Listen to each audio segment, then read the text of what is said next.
আসসালামু আলাইকুম ইয়ালাল কবুর। মাতোয়াইল বিশাল কবরের আসলাম।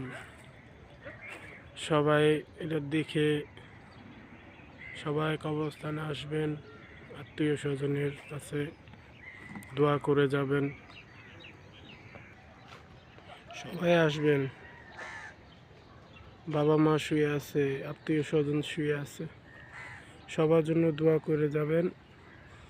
প্রতিদিন ফজরের নামাজের পর আইসা সবার জন্য দোয়া করে যাবেন কবরবাসীদের। একদিন আমরা ওইভাবে শুয়ে থাকব এই কবরস্থানের। আমরা এই জন্য আগেই প্রস্তুতি নিই, সবার জন্য দোয়া করি, কবরে আসি, কবরস্থানে আসে সবার জন্য দোয়া করি। আল্লাহ আমাদের হেদায়েত দিক, আমিন। মাতোয়াইল কবরস্থান মসজিদ, সবাই আসবেন। যে